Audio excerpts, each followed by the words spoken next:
Hey, y'all, gravity. Any day above ground, live it. How y'all doing? Sorry, I know I was supposed to do this Saturday and I was going to try to do it Sunday, but I had a stomach virus and I couldn't even talk. So, yeah, we're going to do it today. We're going to do it today. Hope everybody's doing well. So, if y'all remember last week, we streamed the second debate and your boy Vivek got emotional. But noticeably, Donald Trump was not there because he decided to go to Michigan to talk to the striking United Auto Workers because he figured that would have been more advantageous to him. Again, you do what you want, but right now you're not looking too good. And it's apropos that I do this today because he's in New York right now at a civil fraud case. So let's take a look at this. Denise, good morning. Torian, good morning. Let's take a look at this and see what he was talking about that day. I know probably 5 minutes in, we ain't gonna know what the hell we talking about, but fair use. Let's just make sure it's proofed. It's not proofed. Fair use. Room where we wanted to keep it small, and outside we have thousands and thousands of people. You see what's going on? We'll be back with the workers, the UAW members, and route pickers. Great people. Here in Michigan and across the country tonight, there are countless thousands of auto workers and skilled tradesmen worried about the future and what the future holds for themselves and their incredible families. I want to begin this evening by saluting these truly great Americans who do not get the credit they deserve. You don't get the credit they deserve. To the welders, assembly line workers, machine operators, forklift drivers, pipe fitters, tool and die makers, mechanics, electricians, technicians, and journeymen. We love being with you, and we love being with you right in your environment. We built the country, we love this country, and you are the ones that make our country run. You know that. Before I stepped into the political arena 7 years ago, I spent my whole life working alongside of Americans just like you. I spent a lot of time with you. You just don't know that, but I spent a lot of time with you. And people just like you. Now, I put everything on the line to fight for you. I've risked it all to defend the working class from the corrupt political class that has spent decades sucking the life, wealth, and blood out of this country. That's why I'm here tonight to lay out a vision for a revival of economic nationalism and our automobile manufacturing lifeblood, which they're sucking out of our country. I want a future that protects American labor, not foreign labor. A future that puts American dreams over foreign profits, and a future that raises American wages, that strengthens American industry, that builds national pride, and that defends this country's dignity, not squanders it all to build up foreign countries that hate us. And you know where they are? They're located all over the world, but they're mostly on the other side of the world. We don't want that. Under crooked Joe Biden, you have none of the things we want. Instead of economic nationalism, you have ultra-left-wing globalism. They hate our country. And the workers of America are getting, to put it very nicely, screwed, getting screwed. Yesterday, Joe Biden came to Michigan to pose for photos at the picket line. But it's his policies that send Michigan auto workers to the unemployment line. He only came after I announced that I would be here. You know, he announced quite a bit later. Spoke for a few seconds. Did you notice he spoke for what, a few seconds? And he had absolutely no idea what he was saying. He didn't know where he was. He didn't know where he was. He didn't know what we were saying. Where am I? He said, where am I? Oh, you're in Michigan. Oh, what do they do in Michigan? They grow weed in Michigan, he said. Biden's cruel and ridiculous electrical. Look at this. He wants electric vehicle mandates that will spell the death of the U.S. auto industry. You know, it doesn't matter. I watch you negotiating a contract, you're rolling picket lines and everything, but it doesn't make a damn bit of difference what you get, because in 2 years, you're all going to be out of business. You're not getting anything. What they're doing to the auto industry in Michigan and throughout the country is absolutely horrible, ridiculous. Hundreds of thousands of American jobs, your jobs, will be gone forever because crooked Joe Biden is selling out. I don't think he actually knows what the hell he's doing. He doesn't know. It's not his fault. Let's not blame him.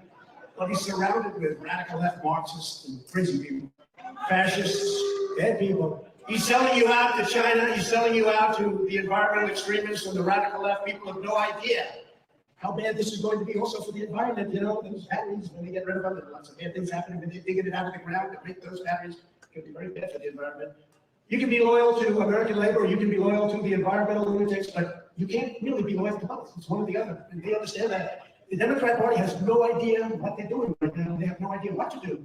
Crooked Joe is siding with the left-wing crazies who will destroy automobile manufacturing and will destroy our country itself. They destroy our country. You look at that at the border.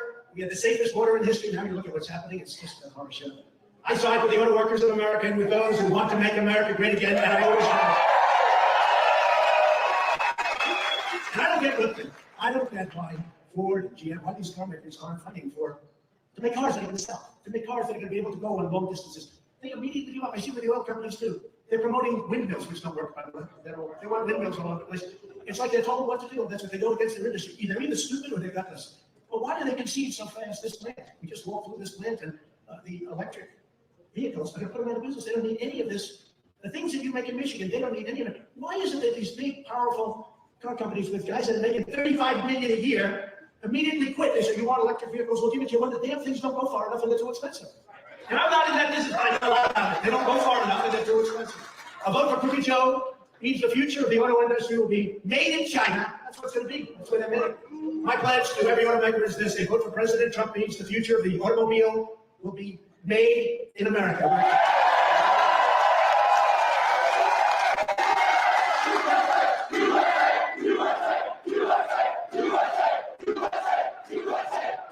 It will be fueled by American energy. It will be sourced by American suppliers. It will be sculpted from American iron, aluminum, and steel, and it will be built by highly skilled American hands and high-wage American labor. That's what's going to happen. We'll do it first day in office. First day in office. And we signed out first day in office. What they're doing to our country is horrible. What they're doing to the auto workers of this country just doesn't make sense. I saved American auto manufacturing. You know that in my first term, and I'll save it again. We did great. We did everything to keep things going. I'll save it again in our second term. Unfortunately, that's what we had to do because things happened during the election that you know about. Happened right here in the state also. And we will make it bigger, better, and stronger than ever before. He just has to keep slipping in that something happened in 2020, sir. Nobody cares about that right now. Come on, keep talking about what you're gonna do. Talk about it, but we talk, and we keep talking, but we don't want to talk too much. But before we do talk about the current UAW strike that we've been hearing about, and I see people really with mixed emotions because you're striking for wages, but you know your job's only going to be here for 2 years or 3 years if you're lucky. How will we rescue the auto manufacturing in the United States? Let's remember how we got here. For decades and decades, and I've been talking about this subject for 12 years, long before I thought of becoming a politician. I looked at that. That's a lot of fun. I could have had the easiest, nicest life hell. I would have had the nicest, softest life instead. I have to beat these lunatics up all day long. Every day. Every day. I never heard the word indictment. Now I get indicted like every 3 days. He spoke badly about the election. He must be indicted. He said something bad about. He never heard the word indictment. Okay. Joe Biden. Joe Biden is the most corrupt president and most incompetent president. I should have said that. I'm going to get indicted again for saying that. For decades, you've watched rotten criminal politicians like Biden treat American jobs as disposable and American workers as expendable. They sat back and got rich by taking bribes to let other countries rape and pillage our jobs and our wealth. That's what happened. Joe Biden claims to be the most pro-union president in history. Nonsense. Think of it. His entire career, just think of it. His entire career has been an act of economic treason and union destruction. He's destroyed unions, shipping millions of American jobs overseas while personally taking money from foreign nations hand over fist. Look at the money he got from China. Look at what's coming out of China. Crooked Joe backed NAFTA. He backed China's entry into the World Trade Organization. He backed the horrendous Trans-Pacific Partnership, which would have destroyed the American auto industry had I not stopped it. Remember that? That was a done deal. In fact, during the debate, I got beautiful Hillary Clinton. I don't call her crooked because I use that name for Biden. So I called her she's a beautiful woman, beautiful Hillary Clinton. To change her position on GPP, they were trying to pull fast for many years, so she actually changed her position during the campaign, but she would have changed it. Had that been a different result, but thank goodness it wasn't, because we made things possible. Biden also backed a gentleman named Barack Hussein Obama. Have you ever heard of him? And his atrocious Korean trade deal. You've heard of him. Crooked Joe backed every single blood-sucking globalist attack on U.S. auto workers, and we've been attacked for a long time. Those attacks all stopped for 4 years with us, and they were getting so strong, and you were getting so strong, and they were building plants here again. Now the plants are going back to Mexico, and they're going back to China. And he's coming back for more. I don't know that he's going to make it to the starting gate, but let's assume he does. If it's not him, it'll be somebody else with the same ideas, because that's the ideas they have. They're very destructive for our country. but we will stop him. Hopefully your leaders at United Auto Workers will endorse Donald Trump.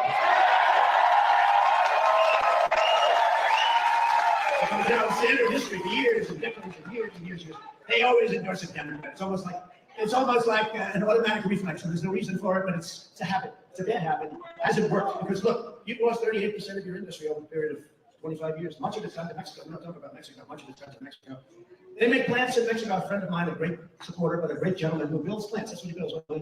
He said to me the other day, "You got to see the plants we're building in Mexico." I said, "Well, how do they compare to the U.S.?" He said, "Not even a contest." And I said, "Isn't that a shame? You remember what I did?" I said, "You don't give us protection at our border. I'm going to charge you a tariff for 25%.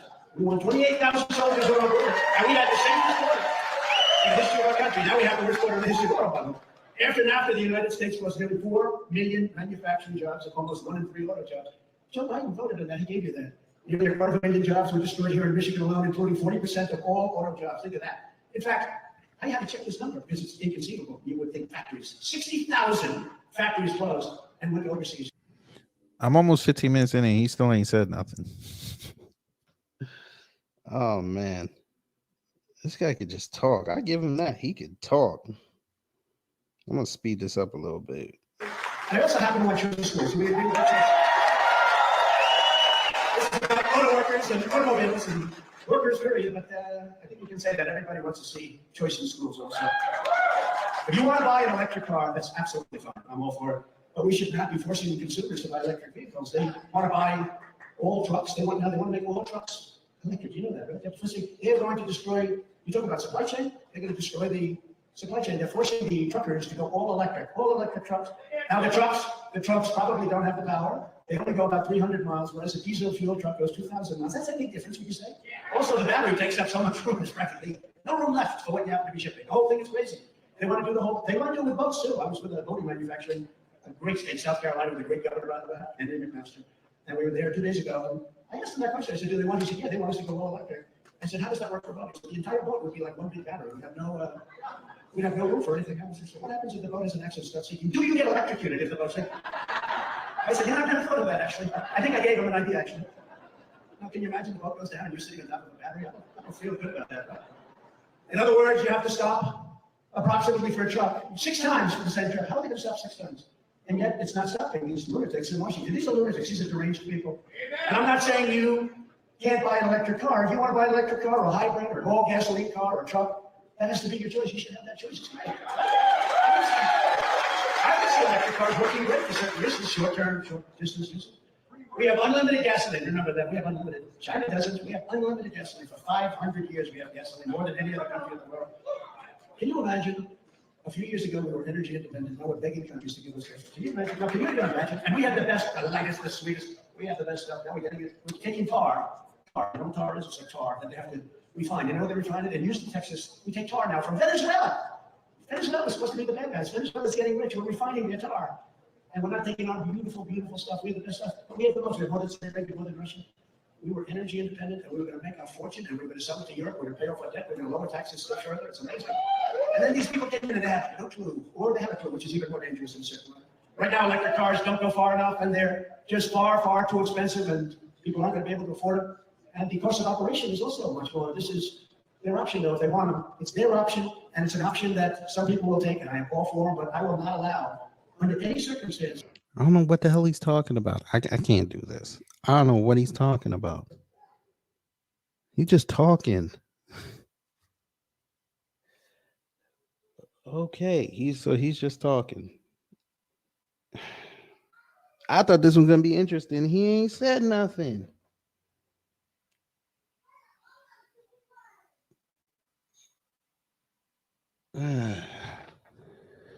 All right.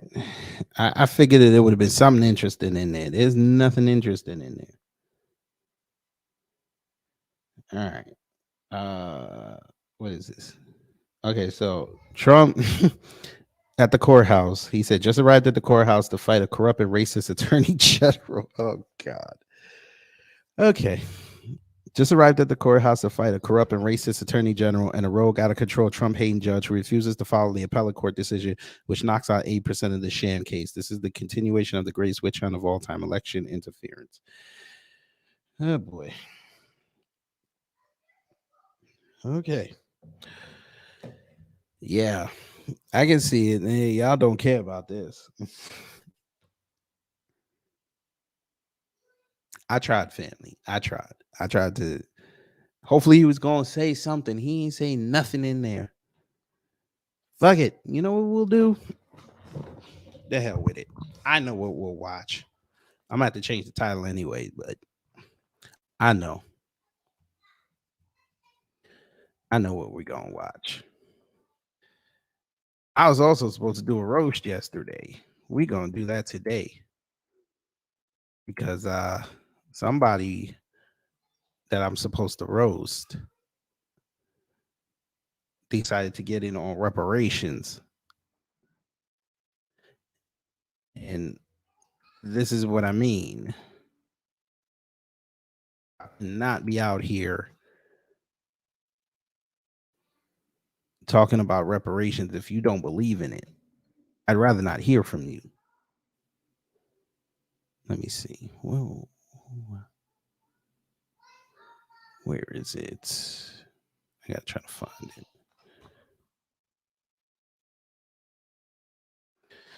Anyway, how y'all doing today?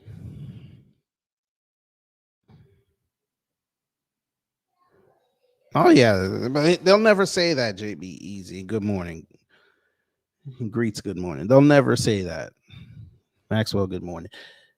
They'll never bring up. They'll never bring that up. Never.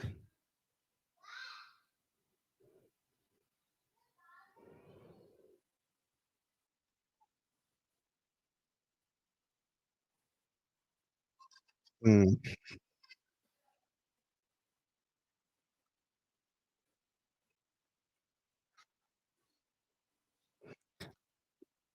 Don't yell at me, family. Sorry. Don't yell at me, family. I gotta play something.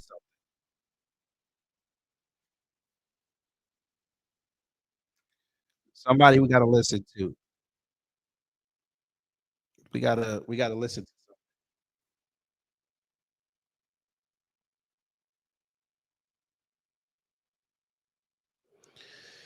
It's something we gotta listen to. Something we gotta listen to. I know, I know. Don't get mad at me, but I want y'all to hear this. This is about reparations. I want y'all to hear this.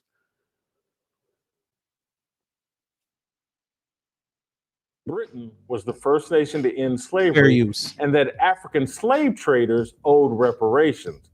Her argument left Lemon speechless. He quickly moved on. Watch for yourself. Well, this is coming when, there's all of this wealth and you hear about it comes as England is facing rising costs of living, a living crisis, austerity budget cuts, and so on. And then you have those who are asking for reparations for colonialism, and they're wondering, $100 billion, $24 billion here and there, 500 million there. Some people want to be paid back, and members of the public are wondering, why are we suffering when you are, you have all of this vast wealth? Those are legitimate concerns. Well, I think you're right about reparations in terms of if people want it, though, what they need to do is you always need to go back to the beginning of a supply chain. Where was the beginning of the supply chain? That was in Africa. And when across the entire world, when the slavery was taking place, which was the first nation in the world that abolished slavery? The first nation in the world to abolish it. It was started by William Wilberforce, was the British. In Great Britain, they abolished slavery. 2,000 naval men died on the high seas trying to stop slavery. Why? Because the African kings were rounding up their own people. They had them on cages waiting in the beaches. No one was running into Africa to get them. And I think you're totally right. If reparations need to be paid, we need to go right back to the beginning of that supply chain and say who was rounding up their own people and having them handcuffed in cages. Absolutely. That's where they should start. And maybe, I don't know, the descendants of those families where they died in the high seas trying to stop the slavery, that those families should receive something too, I think, at the same time. It's an interesting discussion, Hillary. Thank you very much. I appreciate it. We'll continue to discuss in the future. Yes, sir. And Don Lemon moved on very quickly, but it'd be sad to see you go, but We got to move on and teach. Doesn't mean we should. We shouldn't. I mean, Torian's gonna be like, yeah, I gotta unsubscribe. That's gonna suck. I get it. I know you don't want to see this, man. I know.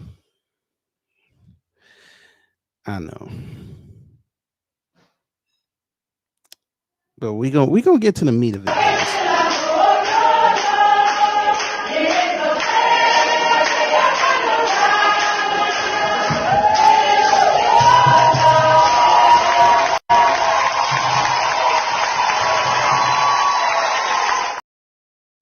Yeah, that was the unsubscribe door. Yeah, I get it. All right, back to Fatlock. We need to discuss reparations here in America. It's a critical issue that impacts the mindset of many Black Americans. Many Black people believe America owes us for the oppression of our ancestors. I take a completely different position. I believe I owe my ancestors for the oppression they endured and conquered. I owe reparations to my mother and father, to my grandparents. Who remembers when he said that and we lit his ass up for saying that? Oh my God. No, Jason Wacklock, you owe your parents the joy and you owe them the confidence that they churned out a respectable human being, which you are not, sir. Because I don't know no Black man who's going to sit up there. I don't respect a Black man who's going to sit up there and talk shit about a Black coach every day, all day, just because he happened to find success in his first 3 games. And you think that he is the entire team, which he's not. You have a personal vendetta against successful Black men. So, yeah, we good on what you talking about. To Martin Luther King Jr. and Booker T. Washington, to Frederick Douglass, Abraham Lincoln, Thomas Jefferson, Harriet Tubman, George Washington, and Crispus Attucks, to my high school football coaches, to my 4th grade teacher, to all the people who invested their time, concern, prayers, and mentorship in my development. And money, fool. How you think they got the uniforms for your high school team, fool? Oh, that's too nuanced. Never mind. Yeah, that's too nuanced. Never mind. I try to immerse myself in a spirit of gratitude because I believe Jesus Christ died on a cross for all of my sins. His grace and mercy overwhelm me and combat any sense of entitlement. Reparations are entitlement.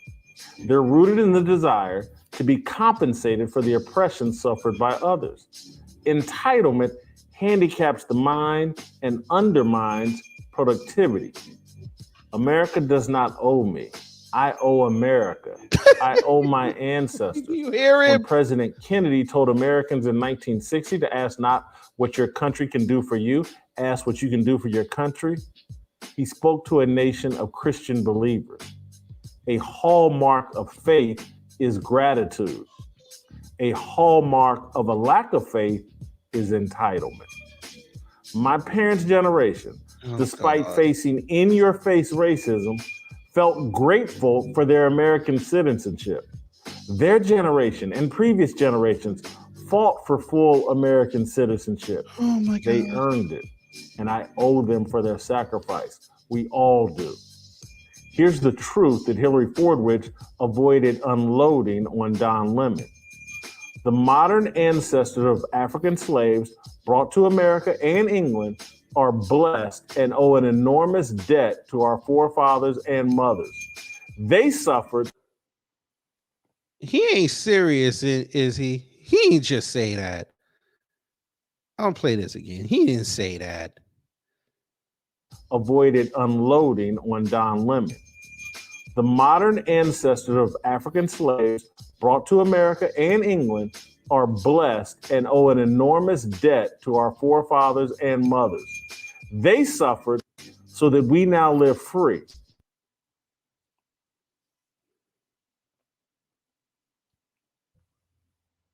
He said it. We're supposed to owe America. Yeah, I know. I know it was a brilliant move, Fat Davis, and good morning. I know, but he ain't say nothing. As soon as I turned it off, 10 more people walked in. He ain't say nothing. Yo, 103 Queen, good morning. Okay, good. Oh, Whacklock, he's great. He's great. They turn lemons into lemonade. Shut up. I'm not owed. Hey, dumbass. And they couldn't sell the lemonade. How about that? I love how you just skip over that part. They made lemons. They took lemons and made lemonade and couldn't sell the lemonade. Then when we did finally figure out how to sell the lemonade and we were selling it to each other and making killer profits, then they came in and said, okay, you can come over and sell it to us now, but we're going to undercut you. Or what they like to do now is, yeah, you're not allowed to do it, even though under the rights of this country, you're allowed to do it, but we're not going to let you do it because you're infringing and you're making all the profit. So yeah, no. But of course, man, when they fire you from the Blaze, man, I'm going to laugh. Reparations. I owe an endless debt to the people who sacrificed their lives so that I could live in the freest, safest, and most opportunity-filled country on the planet. I wake up every day thinking about how I can pay back my mother, father, brother, sister, my high school, my college, and anyone else who helped me along the way. Is this like a black conservative sports commentator move? Because remember, Stephen A. Smith said, I wake up every day figuring out how to make my boss's money. And how do I get some of that? Yeah. I owe this country. It is not perfect, but there's no place else on the planet I'd rather live. I certainly do not have an interest in living in a land that Britain had to stop from capturing, enslaving, and selling people who look like me. Americans stopped Americans from doing that. The Brits stopped Africans from doing it. I'm an American. Oh, God. I'm not ashamed of that. God placed me in this country for a reason. The American reparations movement sends the message that white people are responsible for the destiny of black people.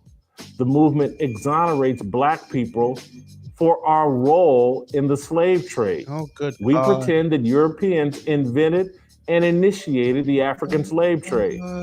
It's revisionist history that defies logic. Africans established the African slave trade. It's laughable to blame the customers for a product line the customers didn't launch. Yet y'all talk about that every day. What? You see how you're a hypocrite? Y'all talk about that every day. Y'all say these companies are virtue signaling to the consumers by putting out stupid products and stupid shows all day. You literally blame them for it, just like you blame the companies that created it. Y'all play 50-50 when it's that, but then when it comes to reparations, y'all want to say that it's not white people's fault. Yet you can go online right now and white people are telling you, yeah, white people enslaved your people and they should go back to doing that. But you just skip past that. You probably laugh at that. Hey, Jason, if your boy Glenn Beck had the opportunity to own you, he'd do it. I'm going to say that again, and I don't care if I get in trouble for saying that. If your boy Glenn Beck had the opportunity to do so, he would own you. And you wouldn't fight against it. Fight for reparations is reinforcement of a slave mindset. It screams that black people are not responsible for themselves or their actions. It screams that black people are whores to the highest white bidder. What? Are we? boy, you should, man. Hey, ladies and gentlemen. Yo, fuck nuts.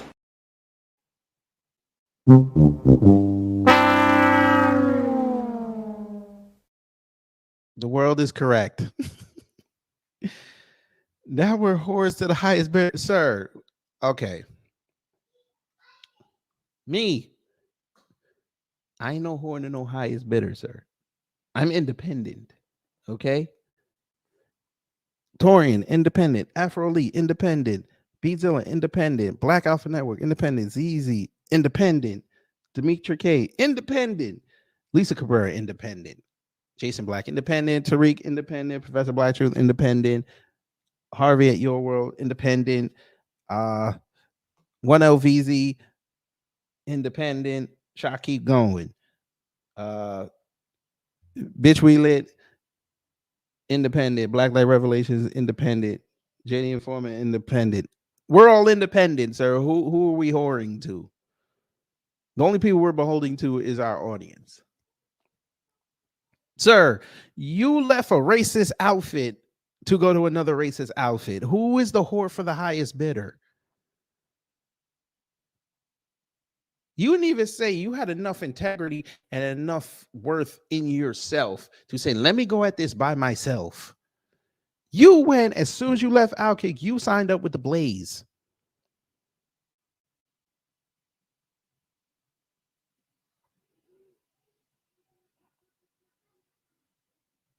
Who again is the whore for the highest bidder?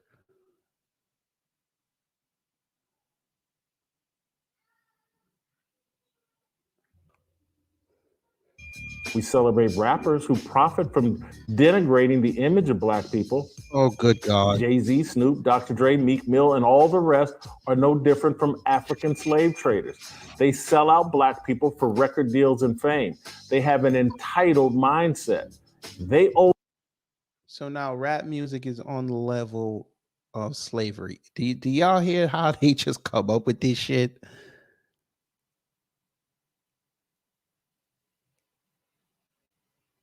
That's Vidania.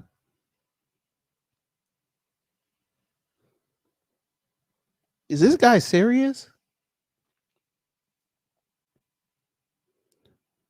He's not serious, is he? Rap music is on the level of slavery. That's essentially what he said. How did Jay-Z and Snoop Dogg and Meek Mill sell out the community when they put out a product that you have the option not to buy? In most instances, black people who came over here from Africa didn't have a choice.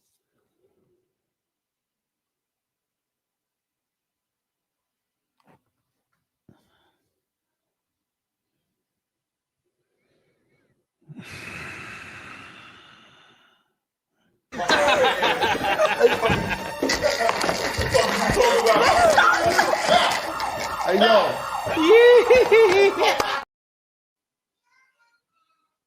The world and their ancestors nothing. They've enriched themselves at the expense of other black people. Anyone who complains is vilified as a traitor.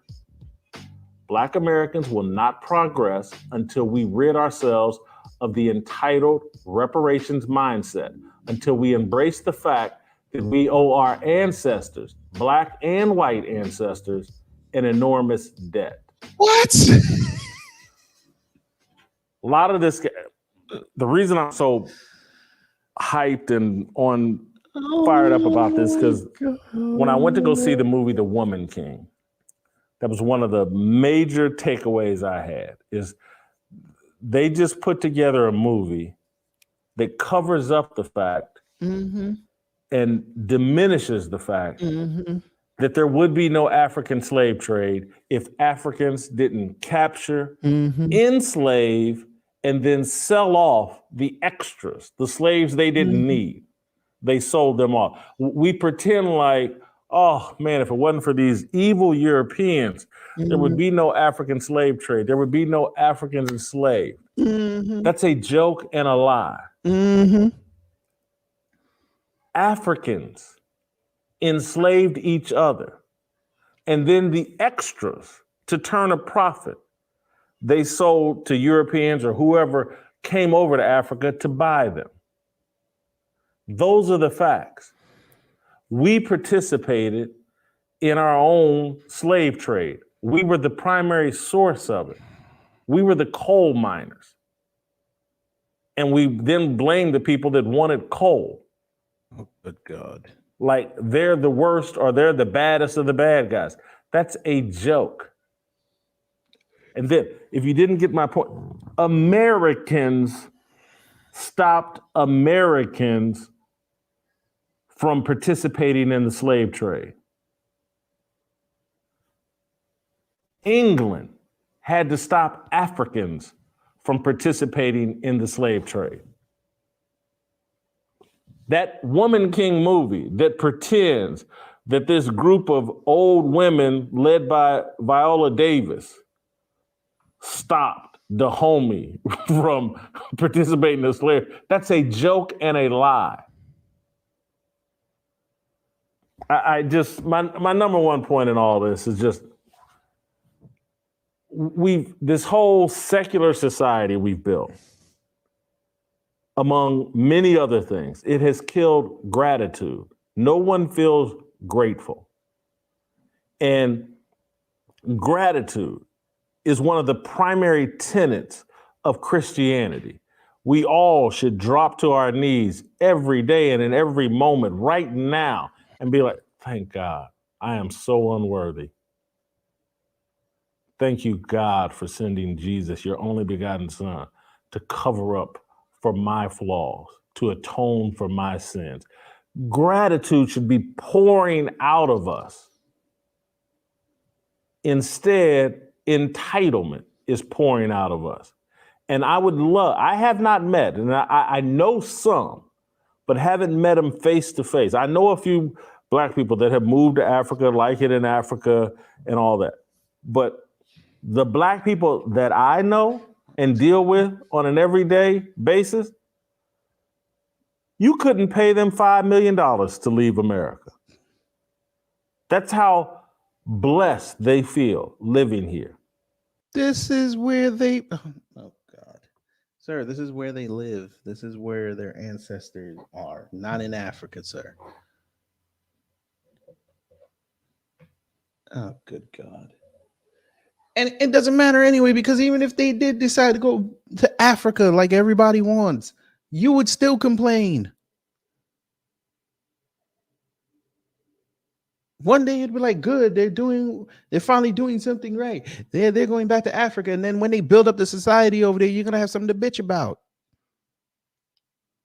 Fucking Deion Sanders could go over there and build a whole goddamn football team full of Africans, and they would win games and probably get the championship of the continent, and you'd still complain, saying he's exploiting them. They're selling his glasses in Adidas Baba. He got Egyptian people wearing his glasses. Talking about he's using the people. Boy, you go to Africa one time and tell them this. Go ahead. They chase you. They had a pet jaguars chasing you all over the Serengeti. Man, you better get on. That is Fatlock. Yeah, Black Bitcoin. Good morning. Yeah, he always slips in Jesus somewhere. No, JB Easy. He ain't gonna tell them Jews that. We know he ain't gonna tell them Jews that. He never will. He won't go tell them Japanese who interred this. He won't go tell the Native Americans this. The Chinese who got their money. The Muslims after 9/11. He'll never tell them this. Never. He get his ass kicked. And especially them Jews, they get him thrown off the blaze by the time he was finished with the sentence. He be sitting there apologizing on the next show. Talking about we are whores for the highest bidder. Boy, if Jonathan Greenblatt got on your ass, man, you man. And there go Tory. The Uber Eats delivery. He don't even have to go outside. He just opens the door with his fat ass. Or maybe, you know what? He probably has a basket that's connected to the room where his thing is. And they just put it in the basket and he just like turns on the switch and it just brings it to the window. Fat bastard. Oh, we know he pulling that Florida Evans, Leonard. We know that. He looking at that picture of white Jesus. That's the reality. No one's let me save up some money so I can go to Africa. No one's doing that. They're saving up money so they can go to Vegas and kick it. Seriously? They're saving up money so they can hit South Beach. What? So they can go down to Atlanta. So they can hit the Jazz Festival in Cincinnati. But no one's saving up money to hit Africa. What? Anywho, Shamika Michelle. What the hell are you talking about? What are you talking? Oh, good God. So let's just forget everybody that uses their money to try to further the reparations argument. Let's forget about the people who took considerable time and money to go organize rallies, because that's not cheap, sir. You need permits and shit. The fuck? Let's forget about the people who took considerable time and money to create reparations debates on college campuses and institutions. Let's forget about that, right? Oh, good God.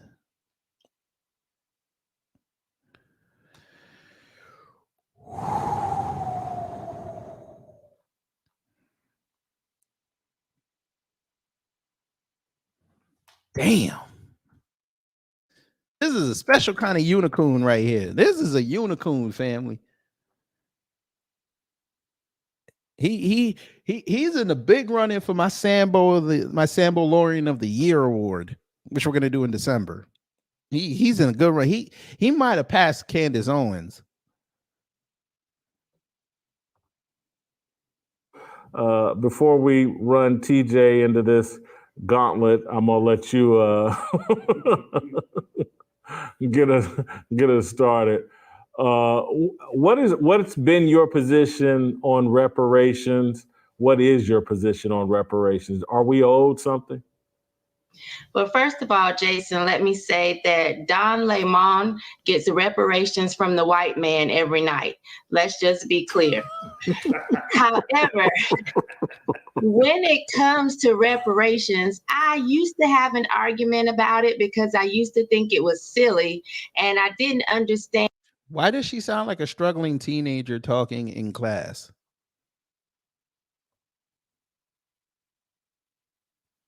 And why we were kind of hanging on to something in the past. I stopped arguing about it because I know that there are people that have spent time and energy and really researched how they could make it work. And to just be honest, if they start passing out checks, I want mine or mines, whichever one is going to get me the biggest amount of money.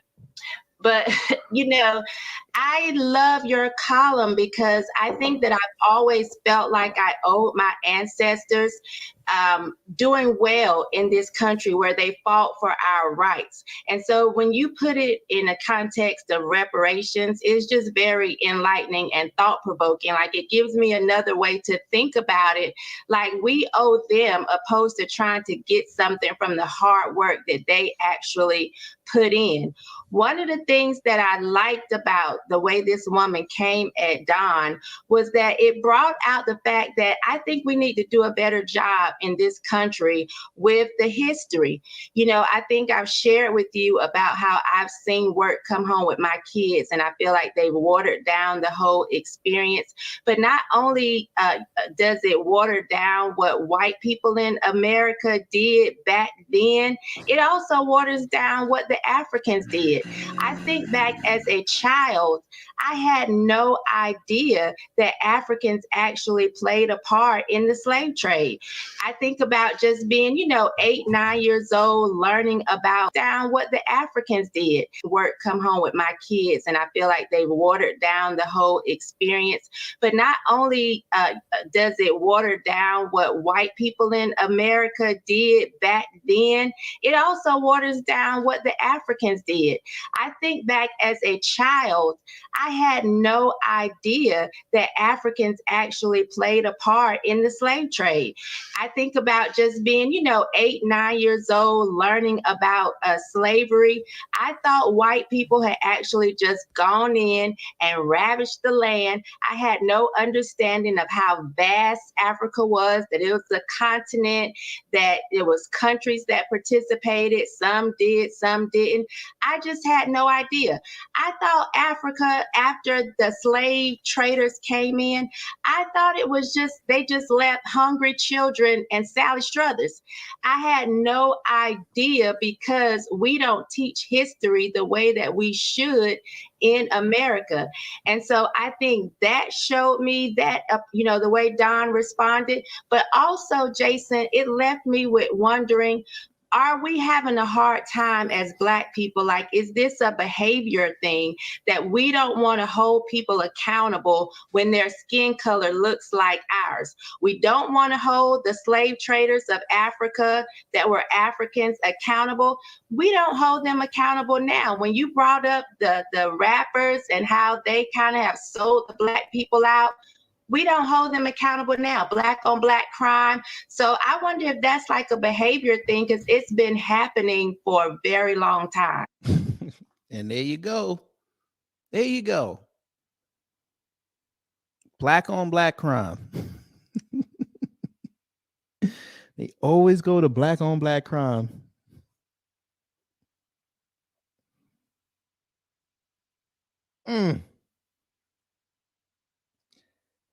I can't. You can't put this on that. I think if I had a Mac computer, I could have, but I can't put it up on this. Oh God.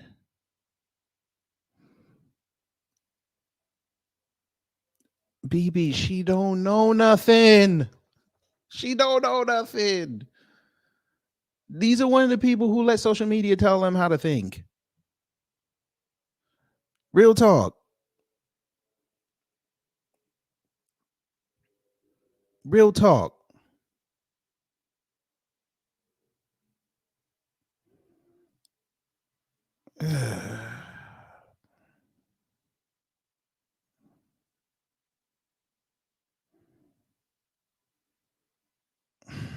Unbelievable.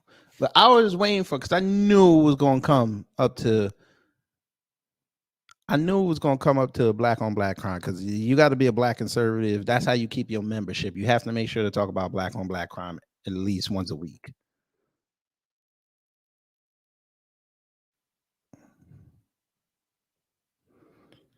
Oh, good God.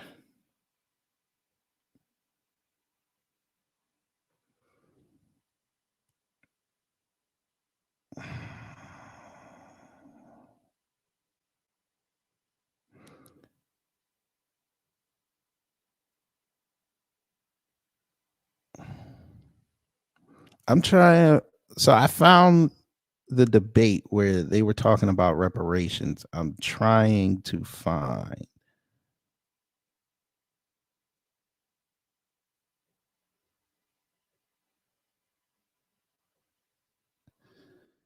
Maybe we'll just.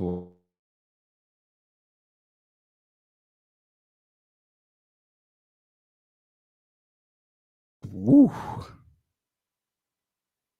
Fun times, family. Fun times. All right, here we go. Now, this was called the Black American Culture War Showdown. So they had left-wing expert panel. Left-wing. Left-wing. Left-wing. Okay, sure. Robert Patillo, M. Reese Everson, and Rashad Singleton. All right. Right-wing expert panel, Shamika Michelle, Delano Squires, and Malik Abdul.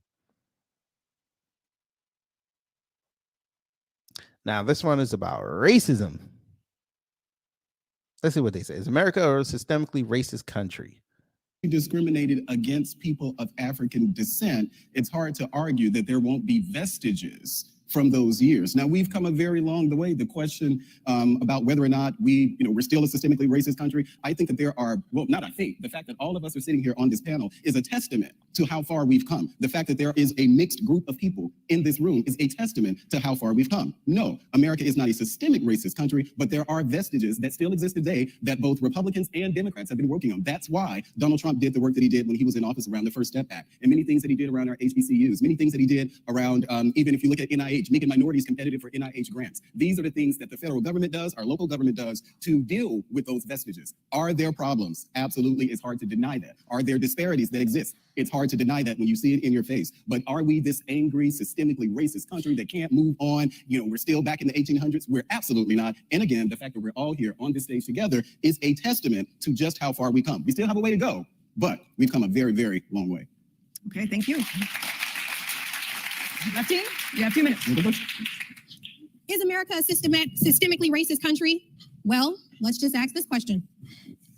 If a person has rights under the Constitution, which is a contract, let's start there. The Constitution is a contract. It says in the event that we don't agree to be governed anymore, we have the right to overthrow the government. And we saw on January 6th that certain people decided to enforce that contract. They went to the steps of the Capitol and said, you know what, we don't like the way our government is working, and we decide that we want to change it. The problem is that there are certain people who do not have the same rights. And no matter what you believe, like I said, the Dred Scott case is very critical because that case said there is no right that America has to respect for the Negro. And so then you get people who, fast forward, are still not equal. So how do we know they're not equal? Well, according to the 13th Amendment, that was supposed to free the slaves, right? But there's a loophole in the 13th Amendment. It says that that every man shall be free except in the instance of if he's convicted of a crime. So what do we have there? Well, you just pass slavery from being on a plantation and you move it right over to the criminal justice system. And we shuttle people through our criminal justice system on a daily basis. So slavery never disappeared. It was never outlawed. What does that mean? That means that certain people are still legally second-class citizens in America. And we still have that, and we know that that exists. So the mere fact of the matter is yes, we still have a systematic integration of slavery into our country simply because everyone's not even legally a citizen. Everyone's not free. That's why there's still systematic racism. All right, thank you very much. Before we continue, I just want to welcome our I wasn't gonna clap on that. Rashad Singleton. So y'all wasn't gonna clap for old girl? All right. Rashad is a 7-time published author and entrepreneur from Campbellton, Florida. Sorry about that. Rashad was selected to be a part of the New York Knicks Summer League team in 2009. He also played professional overseas basketball for 12 years. Rashad wrote The Hypocrisy of Democracy, How the American Dream Became the African American Nightmare, Ode to the Black Queen, God's Greatest Creation, and Arise Brother, This Is Your Call to Black Kings. He created the National Reparations League in 2020 with the sole purpose of uniting people across the country to fight and demand reparations for the descendants of enslaved people and Jim Crow. Thank you for joining us. Thank you. Thank you for having me. Thank you. Okay, now we're going to take it back to the right side. Panelist 2, you have 1 minute. Sure. Is America a systemically racist country? No, it is not. It's a country teeming with opportunity. You don't have to deny America's ugly racial history to be able to affirm that. But the notion that criminals are second-class citizens, and I hear this trotted out often, along with the stat that the majority of Black people who are incarcerated are there for low-level drug crimes, which is false. In fact, if you look at state prisons, where the vast majority of the prison population is, murder is the second leading cause of incarceration for Black males, and homicide is the leading cause of death for young Black men between the ages of 15 and 24. So if your position is that because guys who either rob or steal or carjack in their communities who may look like me are second-class citizens, then I would have to accept that. Other thing I'll say is this: if America was actually a systemically racist country towards Black and brown people, the left would not promote immigration in the way that it does. Because if I went to a restaurant that gave me bad service, the last thing I would do is tell all my friends and family to go there as well. All right. Thank you. All right, panelist 2, you have 1 minute. After you, brother. All right.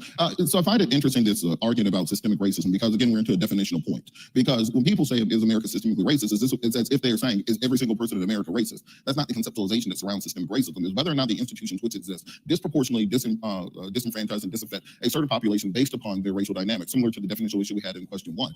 In this situation, I don't think when you look at the interstate highway system as it was constructed, the fact that it was built over Black communities nationwide, if you look at the fact that throughout its history, the GI Bill was distributed towards white families more so than African American families, you can go through the system that America has created and see that it's tilted away from the prosperity and equality of African Americans. Remember that separate but equal, the problem was never the separate part, it was the equal part. So as long as we cannot accept that fundamental truth, that is what it will take for us to get past systemic racism with the nation. Thank you very much. Oops. All right, so let's bring it back to the right side. Panelist 3, you have 30 seconds. Is America a systemically racist country? My answer is no, because inanimate objects cannot be racist. I think we're just as racist as the people that are here. What? Huh? What? Racist with a nation. Thank you very much. Oops. All right, so let's bring it back to the right side. Panelist 3, you have 30 seconds.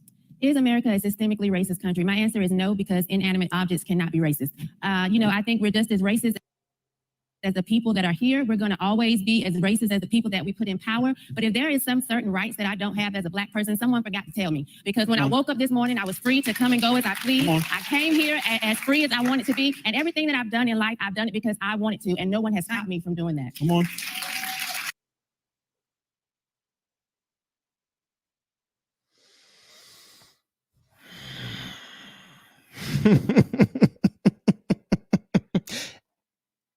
Oh, hey Torian, give me one of them sundown towns real fast. Give me one of them towns real fast. I'm gonna tweet that clip to her, and I'm gonna say, hey, since you want to go move around this country as you want, please go to this town and tell me what's gonna happen. Tell me, please. Since you're so free.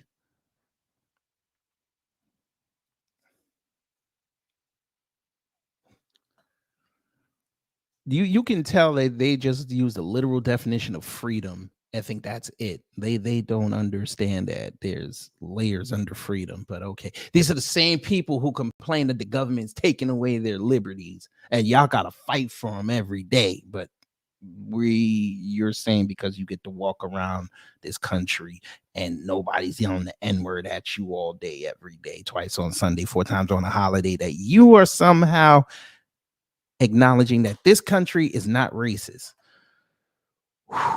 And an inanimate object. I did not realize that America is an inanimate object.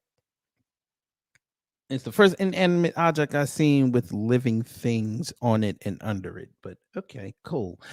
All right, continue. And they clapped for this, by the way. They clapped for this.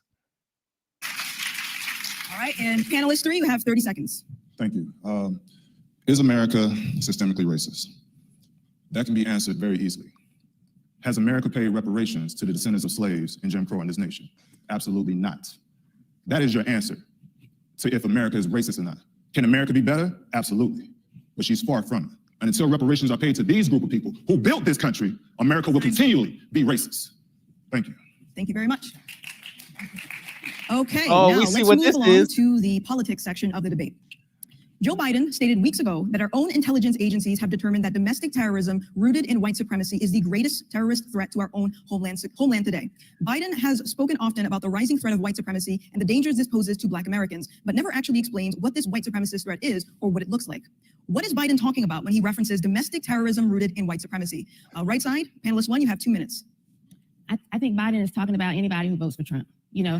When he says that, that's what he actually means. And I think sometimes Biden is misunderstood. It's kind of hard to understand, or hairy legs and cockroaches and corn pop. None of us have a problem with Biden actually calling out racism or white supremacy. But I do have a problem with the notion that anyone who votes for Trump is racist and only racists vote for Trump. And I think that's exactly what he's saying. And none of us actually believe that Biden cares about Black people. We just really think that what he's doing is putting out this call. He's saying this foolishness. He's not our friend. He's not Uncle Joe, unless he's that uncle that molests you when your mama steps out and goes to the grocery store. So what he's doing is just saying foolishness. He's trying to invoke fear in Black people, and it's see-through, and we see right through it. That's what She didn't even answer the question.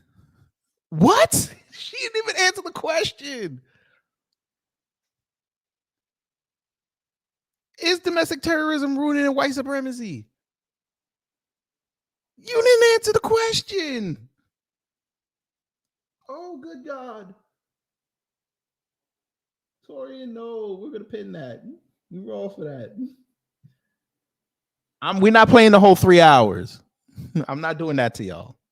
I just want to finish this and get to the reparations part, and then we out of here. I'm not doing y'all like that. That'd be fucked up.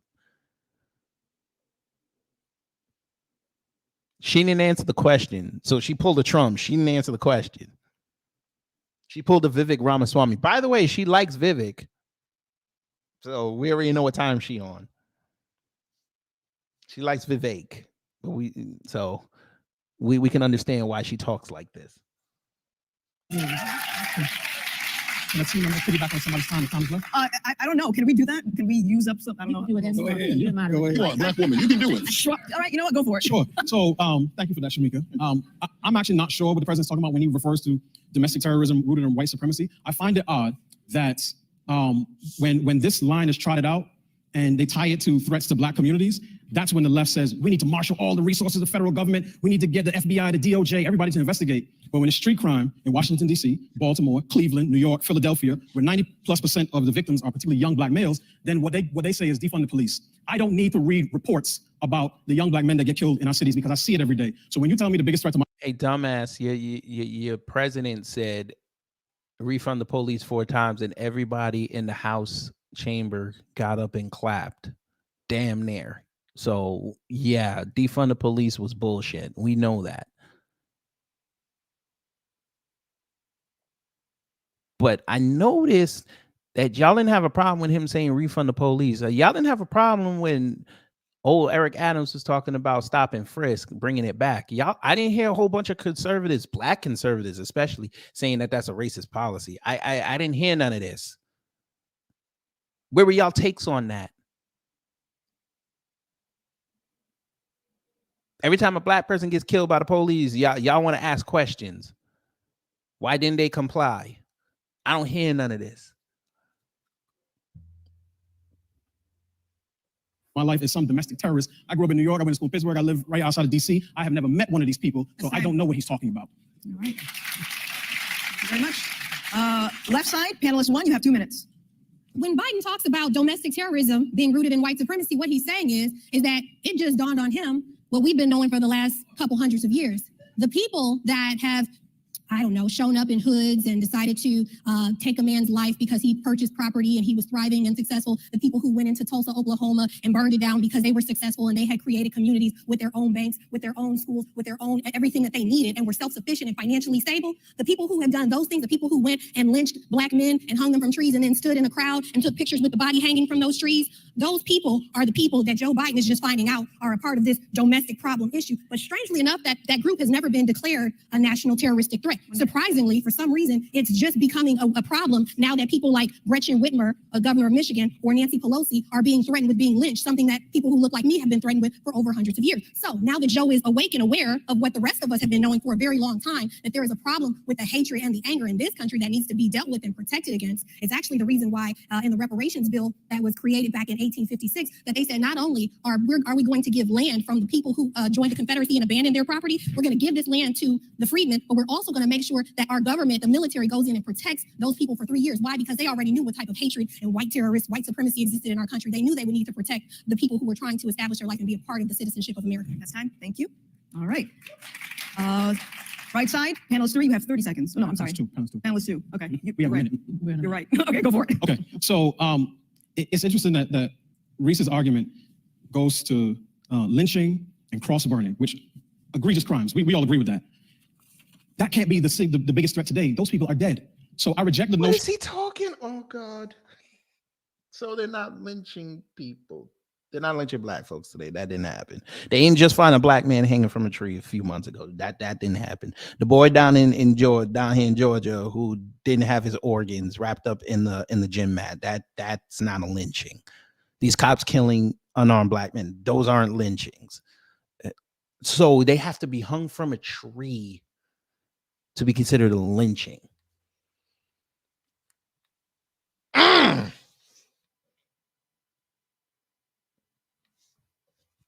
Again, that the people who are causing issues that make it so that homicide is the leading cause of death for young black men are night riders and grand wizards. That plays to your emotions. I'm going to talk more about this. That's part of the Selma syndrome that the left uses. They mix our ugly racial history with elements of Stockholm syndrome to make black people think that our fortunes are tied to their political power. But again, if you roll through West Baltimore or South Philly or south side of Chicago, you are not, unless Jesse's talking, you're not going to see white supremacists terrorizing black communities. So again, that sounds good, that plays to your emotions, but we all know that that's not real. All right, thank you. Sorry. Except you have Latinos that identify as white in the south side of Chicago doing crimes, and we get blamed for it. South Philly also has white people, and they're doing fucked up shit there, but they don't report on that. Just like in South Philly a couple of years ago when the Eagles were in the Super Bowl, and before the game even started, they trashed their neighborhood. They trashed the street, flipping cars over and climbing lights. Yeah, you don't want to talk about that, though. Okay, let's just focus on the black folks.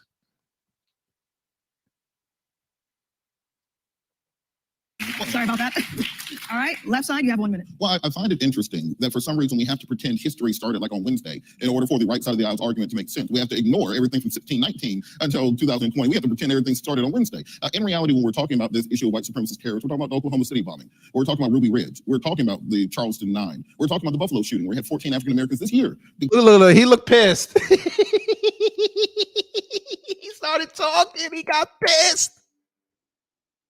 In order for the right side of the aisle's argument to make sense, we have to ignore everything from 1619 until 2020. We have to pretend everything started on Wednesday. In reality, when we're talking about this issue of white supremacist terrorists, we're talking about the Oklahoma City bombing. We're talking about Ruby Ridge. We're talking about the Charleston 9. We're talking about the Buffalo shooting. We had 14 African Americans this year. They killed. Why is he mad? Hold up. So none of this stuff happened? None of this stuff happened. So Oklahoma City bombing didn't happen. That didn't happen. That wasn't a white man that did that. All right. I mean, there's conspiracy theories on that, but my thing is their suspect was a white man. Dylan Roof, that didn't happen, right? Yeah. This was it last year? Yeah, it was last year, last October.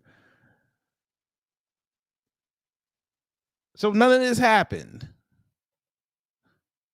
Pengendren didn't happen.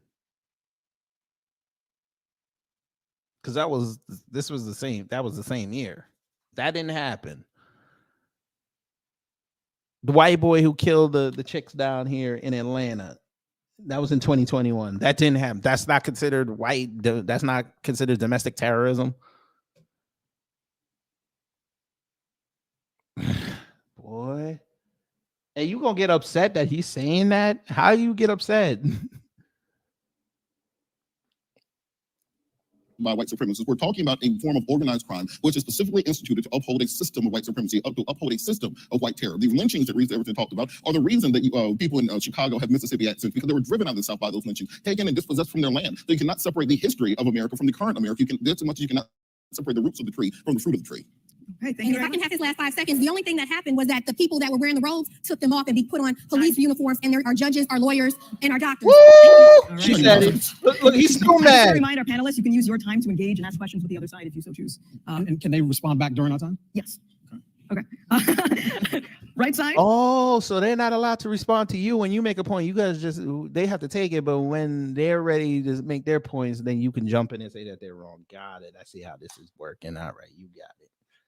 Panelist 3, you have 30 seconds. Yeah, so to Reese's point, the fact is that many, I'm sure, of you voted for Joe Biden. So the idea that there are laws, sure, there are laws. How the hell do you know that? Yes, you did, JB Easy. So how do you see? Okay, so just because they consider themselves liberals, that means they voted for Joe Biden. What if they sat home? See what I mean? Y'all are assuming. That discriminate against black people. We know that from the 94 crime bill. No, the white domestic terrorism is not a threat to black. It's not the greatest threat, if a threat at all, to black people. And I think we need to start having an open and honest conversation about what's really happening. And Delano actually alluded to a number of those, where it's really about what's happening on the streets. White domestic terrorism is not our greatest threat. Nigga. Panelist 3 for the left side, you got 30 seconds. Thank you. Terrorism comes in many forms. In my community, it comes in the form of discrimination in housing, discrimination in banking, discrimination on the jobs. We've all seen videos of black people being mistreated on their job, trying to deliver packages, whatever the case that may be, getting called an N-word trying to deliver those packages. We know the reports of Wells Fargo purposely denying black people business loans. If you don't call that domestic terrorism, what do you call that? It damn sure ain't freedom. Okay, thank you very much. All right, so y'all not gonna clap next for this question man? for Under Politics. Analysis of the 2020 election shows that Trump gained in popularity with I don't care. We don't care about that. Where is it? A photo, I don't care. Where is the reparations question? Yes, I'm going to pick doing what's best for my child right now. But when it comes to a wholesale, care about that. Where is it? Supposedly it's capital. I don't care about that. Where is being able to survive? Defund the police. Jesus Christ. Where is it? Small percentage. What explains the culture of violence? I don't care about that. violent. So Damn it. that is Oh my God. Where is it?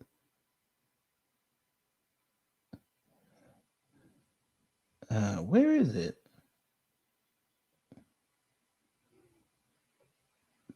Damn. This sucks.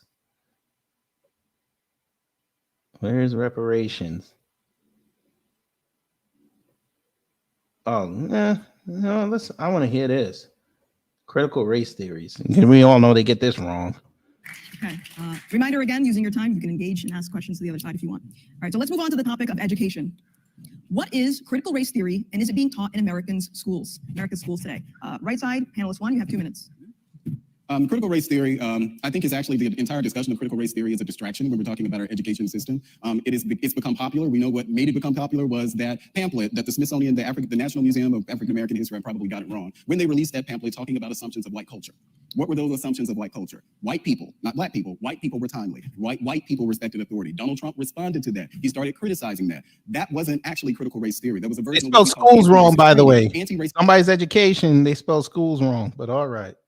This training in our education system is the issue. If you look at charter schools, like I can't think of the Pickett Charter School in North Philly, they have an anti-racist training model where they're teaching their kids in order to frame discussions, whether it's literature or otherwise, to put themselves in the shoes of someone of color. Do our kids need that type of education? I say no. On the subject of critical race theory, I studied critical race theory in college. It wasn't in law school. I studied it in undergraduate school. I think it is one of many theories that are out there, such as post-structuralism, feminist theory. All of these things have their place in an academic setting. I don't believe that critical race theory, for the most part, is being taught in schools, but the anti-racist training, which means that a 5-year-old kid, these are things that are happening that I'm not making up, that kids have to sign anti-racist pledges.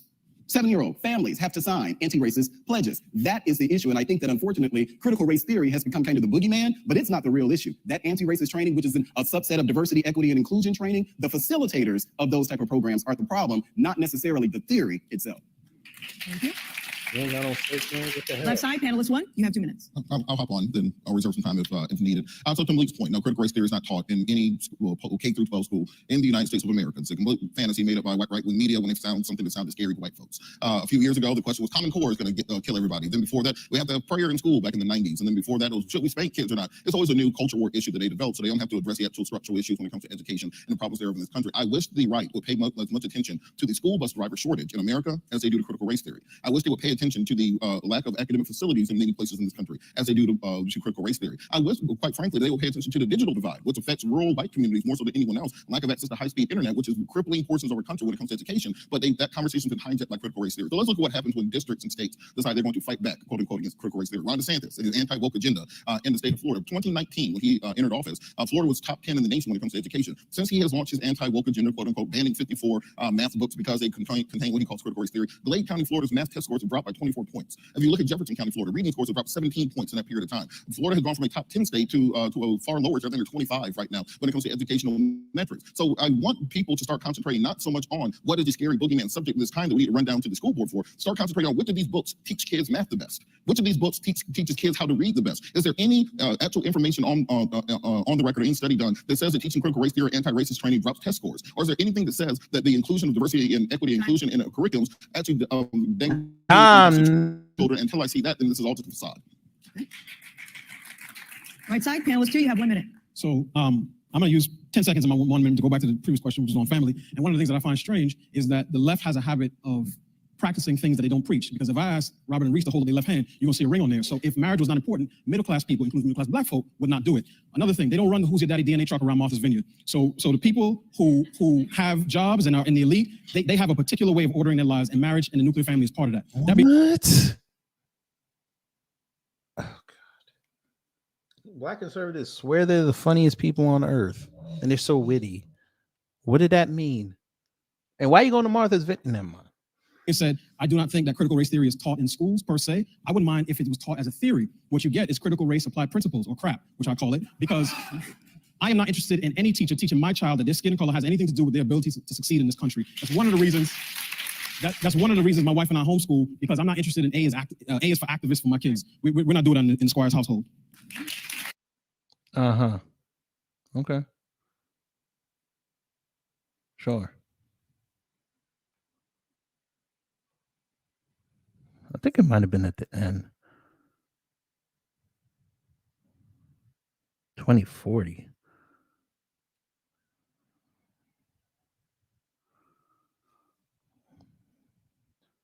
I know I covered this in another live, but is it this? It kind of looked like. What? Where is it? Don't tell me they took it out. Oh, come on. Capitalism. Well, that would be an economic question.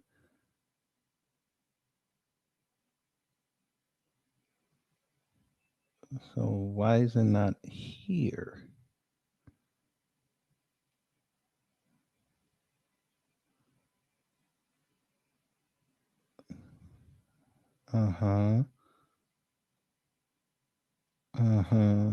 Voter ID laws are racist. Fuck, man. Where is it?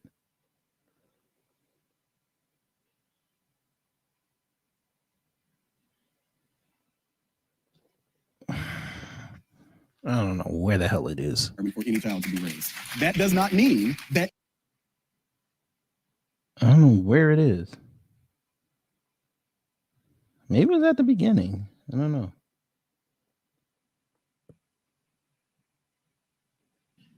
But only white people can be racist. And now Let's all right, fine. We'll start here. Fuck it. And therefore, only white people can be racist. So what is the definition of racism? Okay, so panelist one on the right side. You got 2 minutes. I'll take it. So my definition of racism is basically either ethnic hatred, ethnic partiality, so if you treat people differently based on their ethnicity, or a certain type of ethnic superiority. Given that, I think any person could be racist. I reject the notion that only white people can be racist.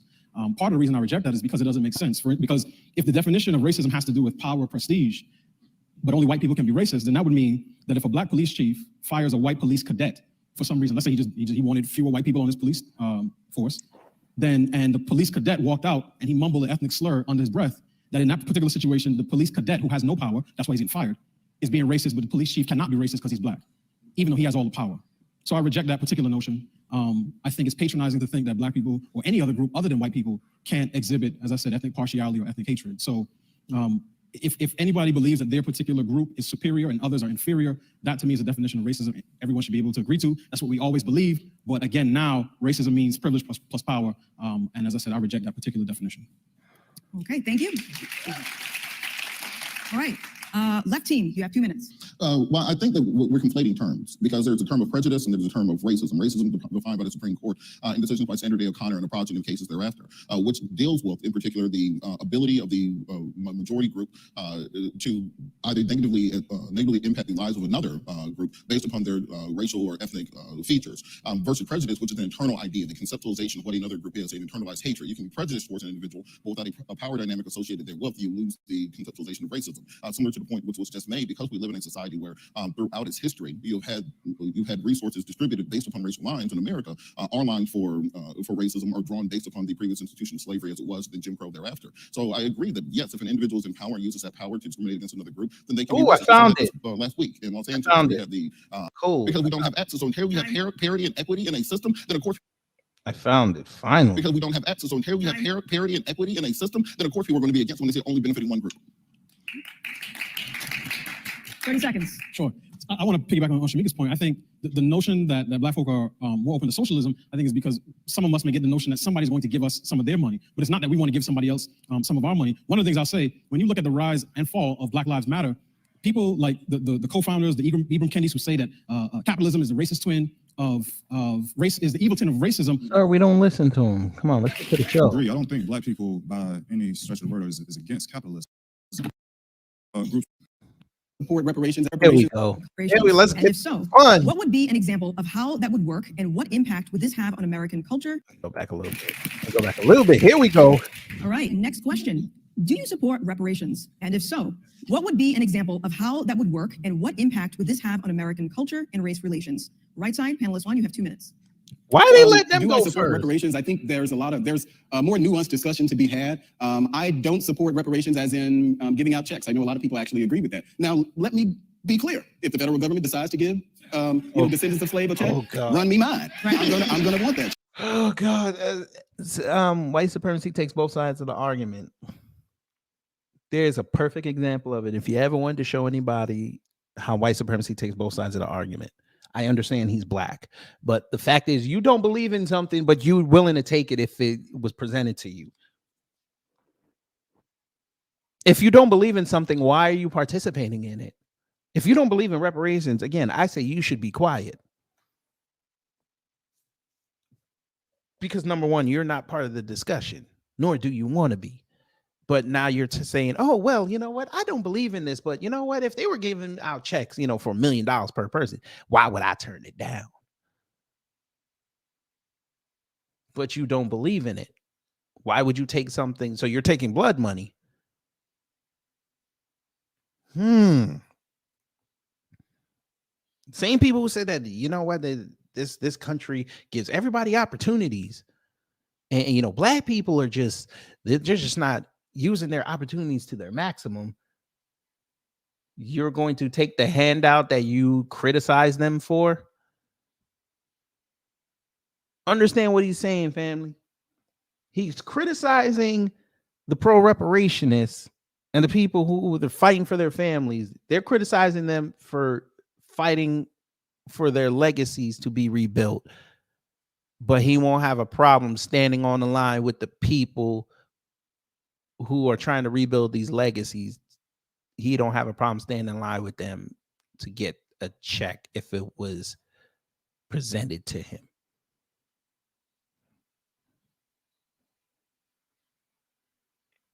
And you wonder why we don't respect black conservatives, or the black dumb servitude, like I call them. Check. Can I say that as someone whose paternal ancestor was on that Metamora ship that sailed from Carolina all the way down to Georgia? So yes, run me mine. What I think can happen, I think what happens is the discussion of reparations, most people think like a numerical number. I think that reparations, to the extent it will happen at all, will be a continuation of what governments are already doing. Oh, so God. that is funding different programs where we are disproportionately impacted, meaning some of the things that I talked about that the Trump administration was focused on. And by all to give Biden his own prop. There are things that the Biden administration is focused on. Every president, every government, it doesn't matter if you're a Republican, Democrat, local level, federal level, they are doing things to address the vestiges that we often talk about here. The challenge in having these discussions is that one, people say, well, if you don't give me the money, then that's going to be a problem. Well, it can't be that sort of either or, that sort of proposition. I think that there are advances that we can make, as I said, with different programming, where we can specifically targeting programming. But as far as an overall, you mean like Ukraine, sir? If you don't give me the money, there's going to be a problem. You mean like Ukraine? All right. Reparations, I think that the conversation itself needs to be more broader, and I'm glad we're actually having the conversation here.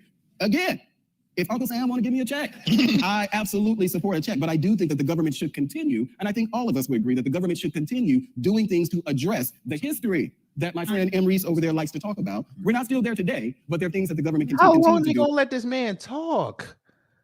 And I think on the subject of reparations, that's what I would do. That was 1 to 2 minutes. 2 minutes. The problem that we have here is that we've got people asking if the government is going to cut us a check. We shouldn't even be asking if the government is going to do anything for us. Why? Because we know in 1865 with HR 51, with HR 216, that the government already agreed to give the freedmen, not just descendants of slavery, but the freedmen, those who were freed and emancipated, those people were already due something from being released from slavery, and that is supposed to be paid. Now, here's the problem. All we have to do is come and collect that check. You don't have to ask them to cut a check. They already agreed to cut a check. That bill was approved. Those acts were approved by Congress in 1856. So we don't need to ask for a check. We need to make sure the check is being cut and enforce that. What does that exactly look like? Well, you were promised, if you were a freedman, a person, that's a status, first of all. And let's go back to that. We're not just talking about race and color, because in the United States, we can't even do decisions based on race-based, because that's not going to pass the muster of the Supreme Court. They're going to knock that down every time. There's a distinct group of people who they have a legal status called being a freedman, and those people are due what Exactly. Those people are due to receive what the government promised them in 1856. The problem is that most people at that time didn't understand what they were obligated to receive, and they've not enforced it. So here we are asking for civil rights and things like that when we were supposed to get land 156 years ago. If we had gotten our land that was protected by the U.S. military, because that's also a part of the bill. See, you got to know what you're entitled to know what your rights are. Most of us are asking, oh, we want give us free, we're gonna march and all. Okay, that's fine, but do you know what you are entitled to? You can't demand it if you don't know what it is. 1 minute. Sure.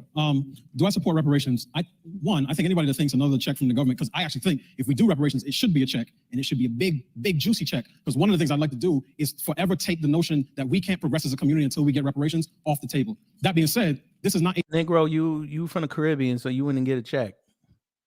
1857. This is a large country, millions of people with different political interests from different backgrounds. And one thing I know as a father, if I don't feed any of my kids, they're all going to hate me. If I give all the food to one of them, they're going to hate each other. So if you want to have a republic that we can pass on to our children and our grandchildren, we can't just be thinking about what we say was promised to somebody in 1857. That being said, I'll say this. If reparations ever did come, it would mean the end of the racial grievance industry, because once I pay my student loans off to Sally Mae, the next call she placed to me, I said, I'm not answering. I don't owe you anymore. So before you all say, yes, we want reparations, just be sure that you want to go down that road. What? I remember I played this during that live when I was roasting him. What did that mean? It had nothing to do with student loans. This is not a discussion about student loans.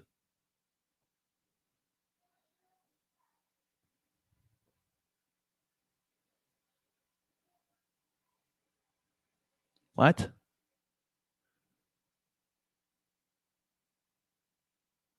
Oh, God. Okay. Yeah. I'm sure I want to go down that road. Okay. And the Japanese Americans were sure they wanted to go down that road. Certain Native American tribes were sure they wanted to go down that road. Slave masters themselves were sure they wanted to go down that road. Reparations is how you heal, ladies and gentlemen. That's why I'm up here today. You want to talk about healing a nation. How are you going to heal a nation without addressing reparations? My dear brother, you said you don't believe reparations should be paid in cash payments. I want to ask you a question. I'm not trying to put you on the spot. Would you tell European Jewish people that? No. Why? Well, I'm not Jewish, so I don't have that. I'm asking you. No. Answer the question. You would never go tell them Jews that. Just that's the answer. Why would you not tell them Jews that? Because my life would be over.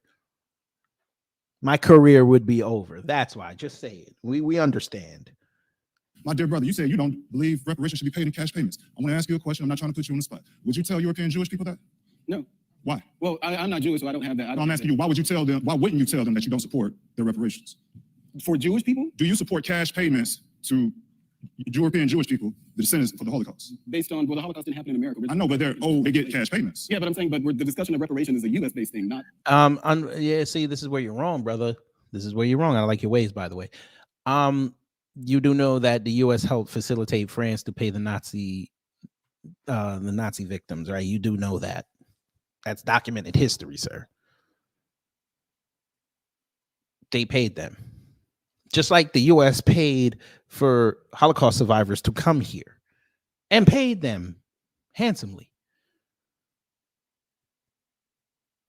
Y'all got to start reading more. This is why I don't like the black dumb servitude, because they only read what they see on the internet. They don't go down them rabbit holes. They go surface level because they know most of their audience are surface level thinkers. That's why every time they get into a very nuanced and very cagey and very, very specific discussion, they get torched because they don't do rabbit holes. Holocaust. Well, it's a humanity thing, and I think that's what we're dealing with. We're dealing with the lack of humanity, and not paying reparations impacts that. 30 seconds. Is that going to be a paper check or an electronic funds transfer? That's where I stop then. So anybody want the rest of my time? Well, yeah, and to just piggyback off that, I think most people will say if the federal government wants to cut a check to descendants of slaves, we'll get that check. But again, what can we do to repair our communities? I don't think that just a check is. It's called give me my check and let me fix what I got to go fix. Why is this so hard to understand? They want their money. Let them go do what they want with it. That's it. Why like Torian always said, why y'all pocket watching? If a motherfucker want to go use their money, click up, buy some land, and build housing, let them go do that. If a motherfucker want to click up, they want to go make their money, get their check, click up, create businesses, let them do that. If a motherfucker want to take his check and he want to go buy a brand new car, who cares? That's their money. Why do you want the government controlling the money? Because we see what happens when the government is in control of your money. They send it overseas. You're stimulating the economy by giving out the check. Because you're going to get it right back. According to the way y'all think, they're just going to get it right back anyway.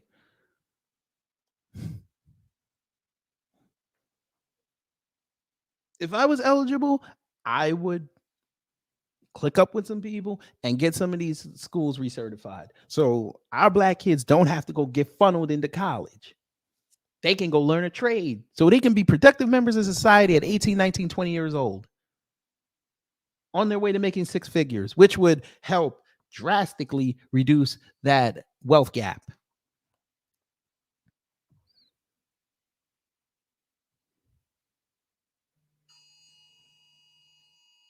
Stop stealing kids.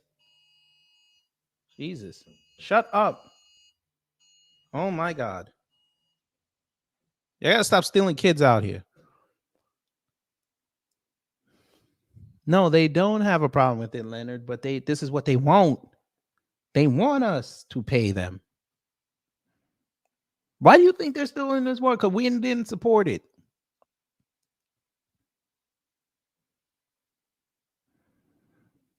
You ask why there isn't a census about other people's money?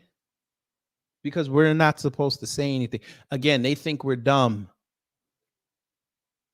They think we're just in line, twiddling our thumbs, waiting for our opportunities. Waiting for our time to get to the table. They don't, y'all gotta understand, they don't like it when black people become forceful. They don't like that. We almost done though. Is enough, but I think that we can do a lot in our community about funding programs to address these things. Stop talking about programs. I'll be happy with it, but if I don't get it, I'll be fine too. 30 seconds. All right, so just because we were talking about this issue of the Jewish community in regards to reparations, it's intellectually dishonest to support the nation of Israel and not to support reparations for African Americans. The nation of Israel as a creation is reparation for slavery during the Roman Empire. Please go show the right side's face because you know they don't want to talk about that. Israel is a reparation state. I said it. Damn, they gonna come for me. Damn, they gonna come for me. I don't.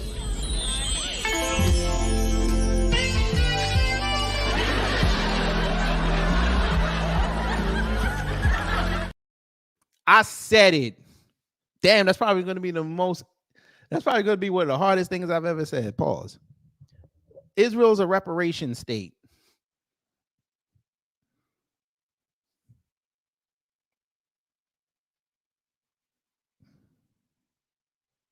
So if you can pay reparations to create a whole new country, you can pay reparations to your own citizens who can trace their lineages to this land. Just like the Caribbean can get off their asses and stop dropping them to the ground and go get your reparations from Europe, Asia, and Africa.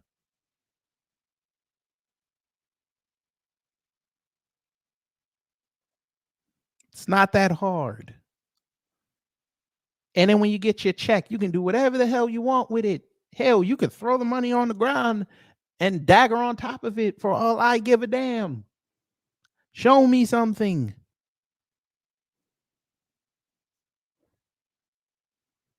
But y'all don't want to have that conversation about Israel being a reparation state. Y'all don't want to have that conversation. We're going to have that conversation one day on Rumble. We're going to have fun because we know how YouTube is. I can't say it here. Maybe I could. We'll figure it out. Maybe I have to write a script for that. We'll see. I don't know. Back to the video. Came 2,000 years later, not from the people who enslaved them, but from Palestinians. And that was created by a Zionist movement that started in the 1870s. So it's not so we can do it for the Jewish community and repair reparations from 2,000 years ago. There's no reason we can't do reparations from 200 years ago. He talking about the Zionists. And they let this Moving along, and now we're going to talk about crime. The left has posted that defunding the And he left that up. I'm surprised they let him get off on that. He brought up Zionists.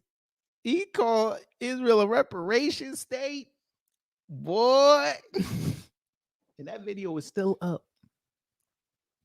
But yeah, folks. I mean, yeah, I know we started off with Donald Trump talking and he ain't said nothing. Yeah, that's Shamika Michelle. Yeah, she dangerous. She offensive. She dangerous. You see what happens when that folks is an evolution of somebody getting opportunities and then their real nature comes out. Because she was talking like this when nobody knew about her, but as soon as she got hooked up with Wacklock and Tommy Sotomayor and them, all of a sudden now she's like a white conservative darling. I want y'all to hear that again because I was very purposeful in what I just said. She's a white conservative darling. Notice something, family. When we talk about black conservatives, her name don't come up.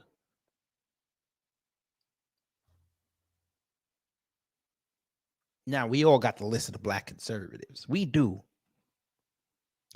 Her name don't come up. But when you talk to them white conservatives, oh, they'll bring her up.